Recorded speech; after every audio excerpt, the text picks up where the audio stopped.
The last few days here on the programme, the Eurovision party has officially kicked off, and it's bringing more than just excitement to Liverpool. It is also a great boost for businesses there. And a massive boost for Nina, who's absolutely Eurovision crazy and has been waiting for this week for months. Good morning. Never mind months, John. I've been waiting years, I'd say, for Eurovision to come to the UK. It might be raining outside, but you always get a warm welcome in Liverpool, don't you? Morning, guys! And nobody here is forgetting that we are hosting on behalf of Ukraine after Kalosh Orchestra's big win last year. So just have a look at some of the things on sale here. My city, my people, my heart. The blue and yellow of Ukraine is absolutely everywhere in Liverpool at the moment. This is Natalia, who came here from Kiev about a year ago. Morning to you, Natalia. Thank you so much for chatting to us this morning.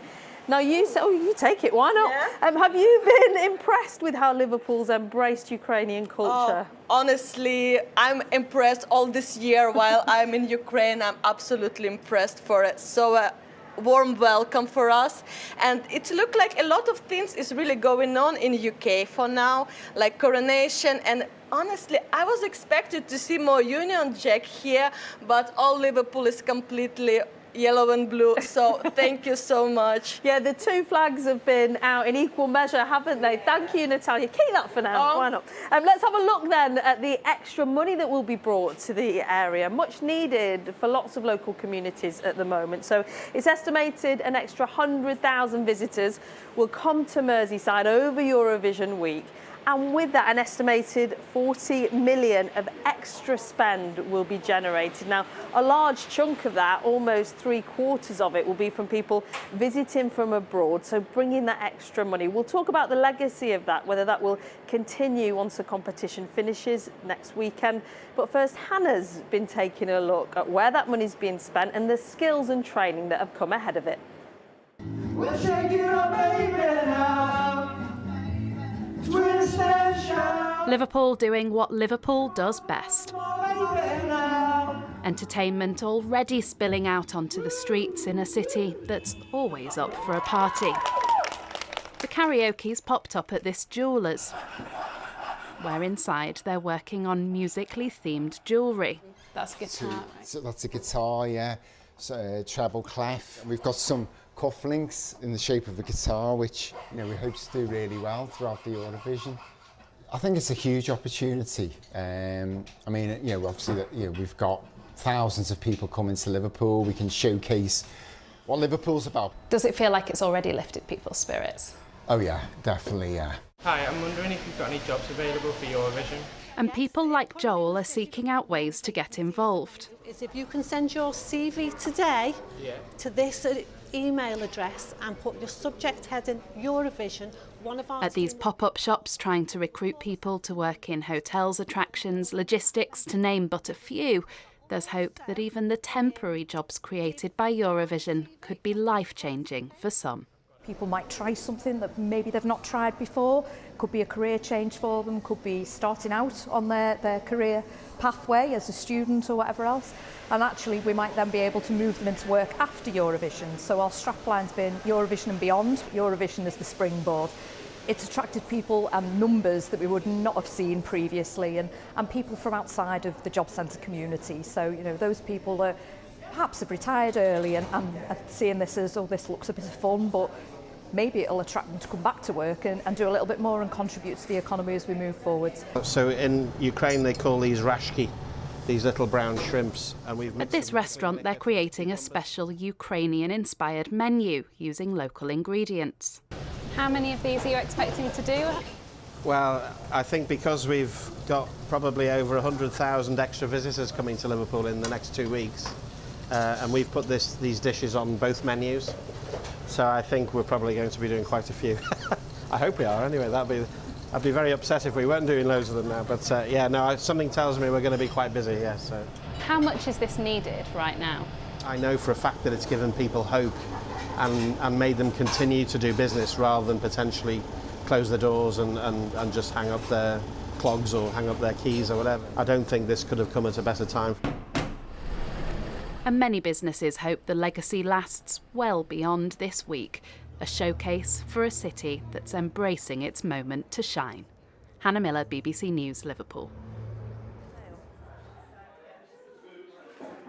Embracing it in every way possible. You can see the flags are out. We've got Gemma and Emily, who we met earlier. Morning, guys, making these traditional Ukrainian flower crowns. Very handy if Sweden wins as well. The right colour scheme. And we've got Grace over here, who's selling these gorgeous pictures of Liverpool, again, embracing Eurovision and Ukrainian culture. And this is Anna, who's from Kyiv. Now, this I love. Painting houses for Ukraine. Just explain the idea behind this. Hi to everyone. Good morning. I'm Anna Troyan and I'm interior designer. I'm not painter, but I was working with exhibition space for British company, and during this creative process, I was looking for different Ukrainian painters, artists, and artists from Liverpool, and I found a lot.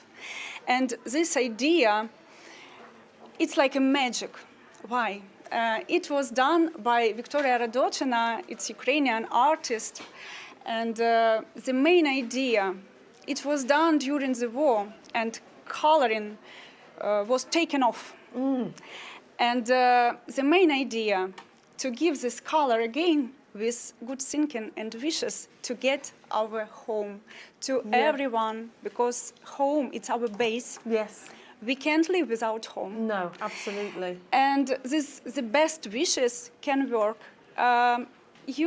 You know, really, you know, when you have some goals or desires, you usually take a piece of paper and write. So people are colouring these in, houses for Ukraine, and then they're writing the letters on the back and then sending them back. We will collect it and send to Ukraine.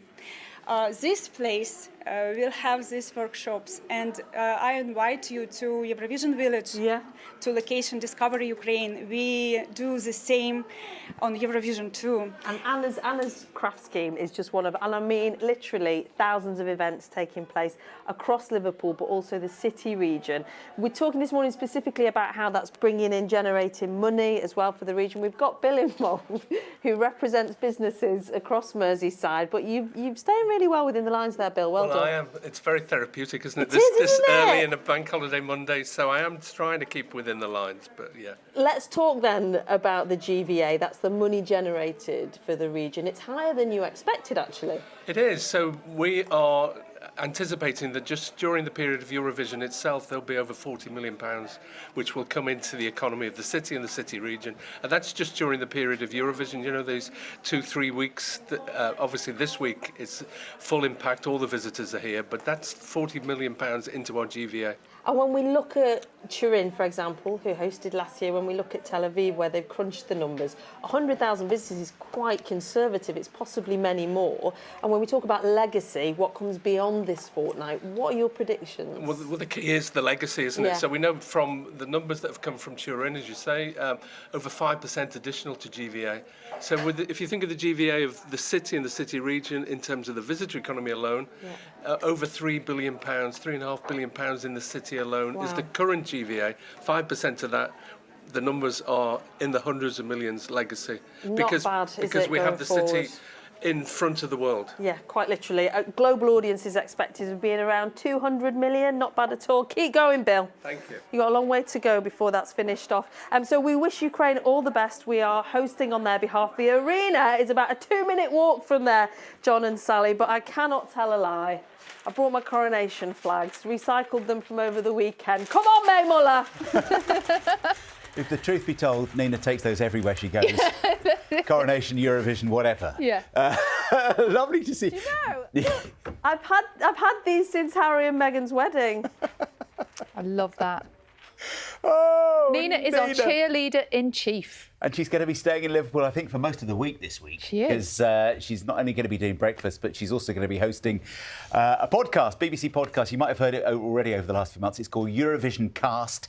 It's available on BBC Sounds. They're going to release episodes every day this week before the big event on Saturday night. Because, I mean, the events start now, don't they? I know. Are you a bit confused with it, or what we're calling it? Corovision? Just generally confused. But, yeah, Corovision, yes, the coronation blending into Eurovision. And I think the dress rehearsals and stuff and semi-finals start tomorrow. I think they do.